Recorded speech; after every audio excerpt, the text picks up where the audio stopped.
Hello दोस्तों। तो वो बैठी है मेरी सासू माँ।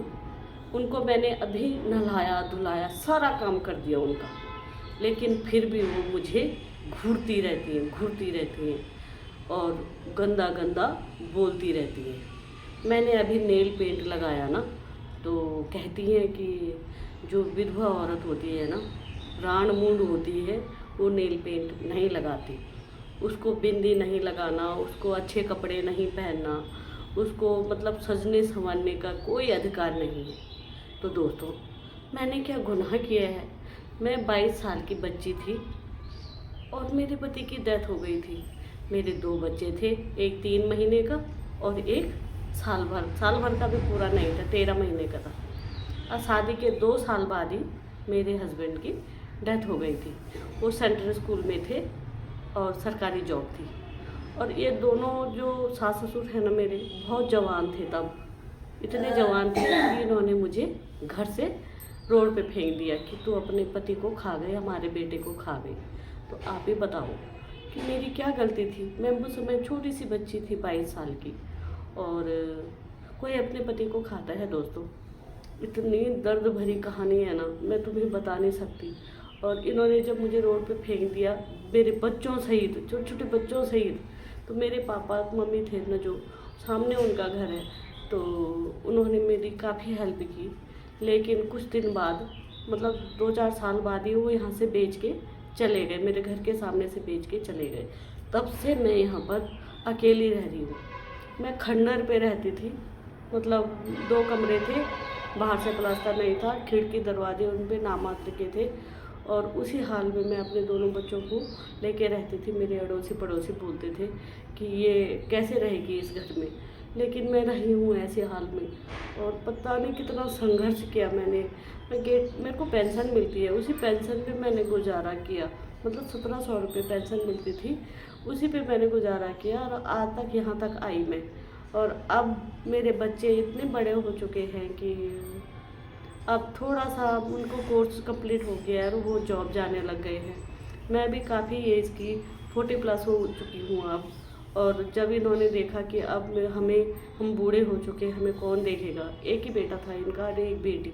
बेटी तो इनको पालती है नहीं, तो बेटा था। पहले ससुर जी आए मेरे पास, मैंने उनको निभाया, अच्छे से उनकी सेवा करी, निभाया। तब तक ये मेरे पास नहीं आए कि मैंने इसके पास नहीं जाना कभी भी। ये कहती थी कि तू मेरे को ना फंचे में भी ले जाएगी, मतलब गठरी बना के भी ले जाएगी, तब भी नहीं जाऊंगी तेरे पास। और अब जब ससुर जी ख़त्म हो गए, फिर सोचा होगा कि अब मेरा क्या होगा। तो ये मतलब 10 साल हो गए इनको यहाँ पर आए हुए। 10 साल हो गए मेरे ससुर जी को ख़त्म हुए। 10 साल हो गए इनको यहाँ पर आए हुए। 10 साल से ये मेरे पास है। और जब कोरोना हुआ था तो उस टाइम पे मेरे बेटे की अपेंडिक्स फट गई थी। तो उस टाइम पे इनका अपनी बेटी के घर जा रखी थी, तो उस टाइम इनके पैर वहाँ टूट गया था। उसने ठीक नहीं कराया और यहाँ 4 महीने अपने पास रखा, फिर यहाँ पटक दी। फिर मैं इसे डॉक्टर के पास ले गई, तो डॉक्टर ने बोला कि अब ये ठीक नहीं होंगी। तो तब से ये 6 साल से अपाहिज है। पहले एक पैर खराब था इनका, अब दूसरा भी हो चुका है। अब कमर से नीचे ये बैठ भी नहीं सकती, देखो बिम के सहारे बैठी हुई है। और मतलब कोई भी काम नहीं करती। और ये अपने कपड़े भी अपने आप नहीं पहनती। और सुसु पोटी जाती है तो धोती भी मैं हूँ, तो कुछ काम नहीं करती ये। और 90 से ऊपर की है, मतलब 96-97 साल की तो होगी ये लगभग।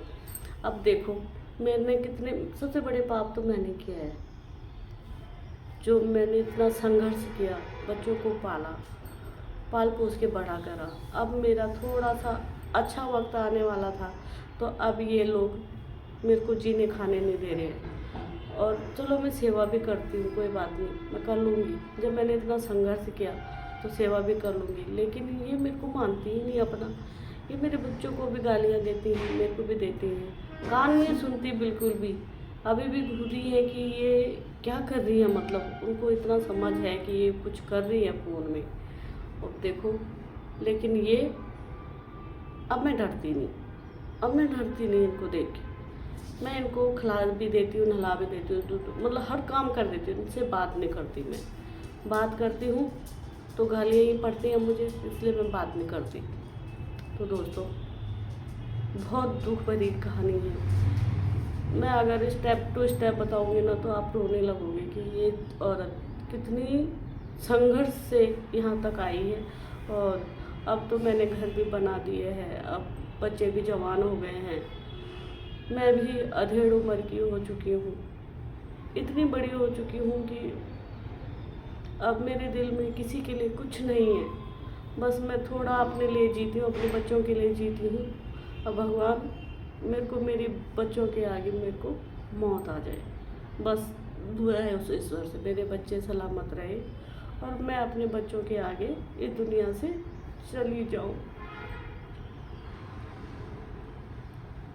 और कुछ नहीं चाहिए मुझे ये दुनिया से। दुनिया ने भी मुझे बहुत सताया है दोस्तों। अकेली रही हुई दुनिया में किसी ने मेरा साथ नहीं दिया, किसी ने भी नहीं।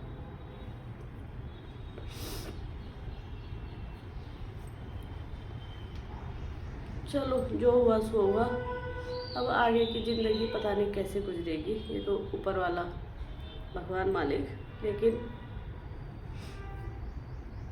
मैंने बहुत संघर्ष किया अपनी ज़िंदगी में।